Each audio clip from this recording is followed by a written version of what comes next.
Okay, y'all. So we out here at, before the rain. It's supposed to rain the next few days. So yesterday, I went on ahead and tried to get a bunch of things done. So, first of all, let me talk to y'all about this here, which this is the last little bit of it, but that's some of the best mugs, and I'm gonna do a video on itself about that. But this is how my uh over here with my sweet potatoes, my regular potatoes. I got onions over here, and I got a few callaloo plants. And I think I may put some more callaloo plants because I'm going to show you the little babies I got over there. I got a bunch of babies that I'm going to plant throughout the garden in various places because that callaloo is a pest trap. But I'm planting the callaloo for me, but um, I'm thinking if I scatter it out more, the pests may get a little confused. I don't know. Or worst case scenario, the pests are drawn to the callaloo and away from other stuff. So we shall see. But y'all can see how the sweet potatoes are really coming up. The regular potatoes are doing their thing.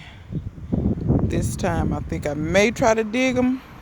I see some new sweet potato coming in right at the base of that onion. Those sweet potato roots must have really spread out nicely up under the soil over the... Keep in mind, whenever I dug those sweet potatoes right before winter, I planted back a few small potatoes and all those little... You know how you get those long or root looking things? I planted all that back. Don't throw none of that away. Plant it all back. Plant your vines back, everything. Because sometimes your vines are root. You may not see no shoots, and you probably think they dead on the ground. They not. The roots be working and making roots and stuff. So let me show y'all what I did yesterday, and it doesn't look as clean because you can see all this mulch and stuff I got all over the... But what I did was I got all the pine straw off the top of this bed. All the pine straw that had fell, I got all of it out. I already had a huge thing. I stay with pine straw, in case you didn't know. Over 100-year-old pine tree. So I stay with pine straw. With just that one tree. We're not going to mention the 2 or 3 huge pine trees in the backyard. Um, so I pull it all out the bed. I got some topsoil, the little cheap topsoil I be telling y'all about. I got some of that. And I put it all across the top of this bed. And then I turned around and amended it with azomite and I had gotten some chicken manure from somebody. I had gotten some chicken manure that was already rotted down. So I had got a little chicken manure, mixed it in, um, and a couple of other little, not anything special. So I mended that and top dressed this whole bed basically. Then when I got through top dressing the bed, y'all remember all my little collards and stuff and my turnips? Well, I planted them in clusters. Y'all see the random little clusters throughout the bed. And then I turned around and put that pine straw. Well, I ran the pine straw over with a lawnmower. Then I turned around and mulched the whole bed with it. So I got all that done. And then I turned around. These bumblebees, they're very angry sounding. Y'all see all my callaloo babies right there? But anyhow, I turned around and I did the same thing over here, but I planted mostly collards over here. Over there, I did mostly turnips. Just a couple of collards, but not a lot. But yeah, he got all these garbage bags. Child, I don't know what my neighbor's son. I don't know what he got going on. Y'all look at the blue jay in the road. You can get run over, homie. We don't know what you trying to get. Okay, fly. Anyway, so like I told y'all, those are my replacements for these. And I want y'all to remember back a month ago how these looked. Remember when I said they look like they need to be pulled? I didn't pull but maybe 3 plants. This bumblebee is really, homie making noise. Sound like pissed as hell. Sound like a helicopter. Anyway, and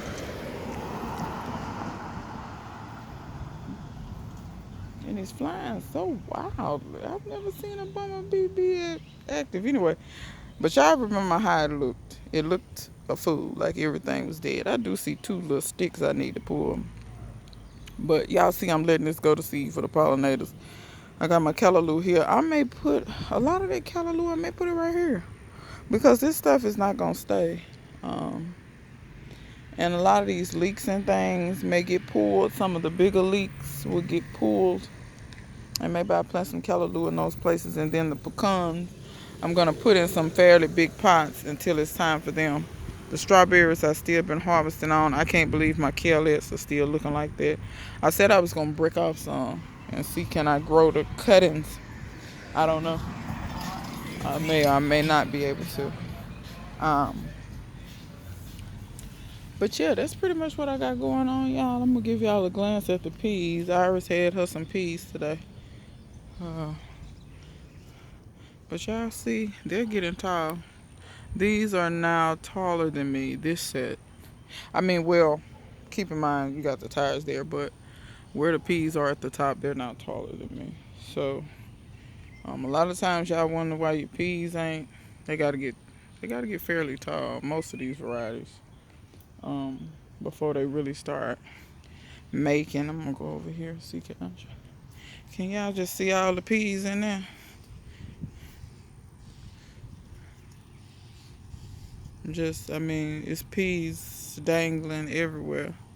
And still making flowers. Now, it looks like the flowers have slowed down a little, but like I told y'all, if you feed this stuff with something that has the last two numbers, if it's not flowering, it will start.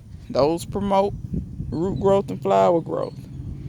And I'm going to be honest, I wouldn't say promote just the flower growth, because if you don't have the roots to support those flowers, you cancel it. You know what I'm saying? It's just like not having a good foundation. The roots are the foundation. So even if you're not growing root crops, if you're growing root crops, you absolutely need strong roots. But your roots are your foundation now. So y'all keep that in mind. That's why I said that 511 is trash to me. I don't really fool with that. It's got to be more balanced of a fertilizer for me to really fool with it. That's why if I do 511, I buy the Alaska More Bloom as well. Alaska More Bloom is 0. It has no nitrogen. It's 0,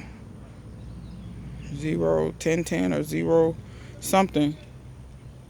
But yeah, these unbalanced fertilizers to me just won't give you what you need. Preferably, I prefer compost and other stuff, period, over store-bought stuff. But if you got to store-buy something, I'm going to tell you something that y'all might be overlooking. Essie talked about it as far as citrus, and she may know this and may not, I don't know. I hadn't asked her. But y'all get that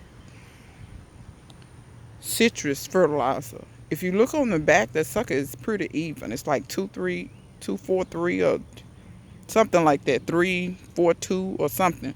It's fairly balanced. Now, is it very strong? No, but it is organic and it's fairly balanced. And I'm gonna be honest, at the end of the season, you will see a whole lot of bags of that one for sale. You wanna know why? Because people don't really have a lot of citrus, but that's all they're doing. They're just reading the front of the sack, but they're not looking at the back and paying attention to the NPK. That's all they're looking at. And if you look at how many different micronutrients it has in it, now I won't lie, the micronutrients probably are more catered to citrus plants, but it's not going to hurt your other plants. I'm telling you, I've used it across the board and it's never hurt anything. Like I said, it's a pretty balanced fertilizer. And like I said, at the end of the season, when you catching that stuff, I catch it on sale, $2 a bag. And it'd be like how big is that bag? It's more than 5 pounds. It may be a 10-pound sack. I'd be catching for $2 and $3. Now, I'm not saying you're going to catch it for that price. But what I'm saying is, don't always just read the front of the sack and then just with it say, oh, well, I'm not doing citrus avocados. Because I think it said citrus avocados and something else. Get that stuff and put it all through your garden. That's one of the cheaper, better fertilizers. And it's a granule fertilizer. So you can throw it out. And you can smell it. It stink. It's made out of basically manure, basically. But you can throw that stuff in your beds, and when it rains and when you water, it will, it'll dissolve and go down through your beds. and you can top dress with that. So that's just a tip and an idea. But I just wanted to show y'all what I had going on in the front yard. My Meyer lemon seeds that I started came up. I noticed they had come up yesterday, but I'm not gonna show y'all that today. I'll wait and show y'all that. But like I said, we're gonna get some rain, so I wanted to film it. Sir, this yawning. Like he works a job. I mean, y'all see my little T out there. Felix. Felix. Felix. That sucker won't quit bathing. Felix. You know you hear me talking to you. Are you guarding the tea? You watching closely to make sure nothing gets the tea. Why are you looking up there? Nothing will be coming out of the house to get the tea. This is what I have to deal with.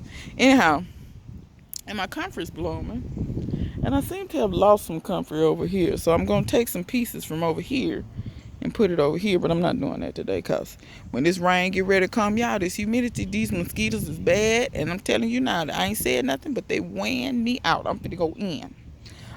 So until next time. Ooh, look at the oregano. Y'all see how it's growing up so tall and pretty? I'm gonna have to collect some of that. But oh, I see you trying to make escape. 2 or 3 of y'all is making escape. Look at that. See, you notice all kind of stuff when you stand out here long enough. Anyway, till next time. See you guys later.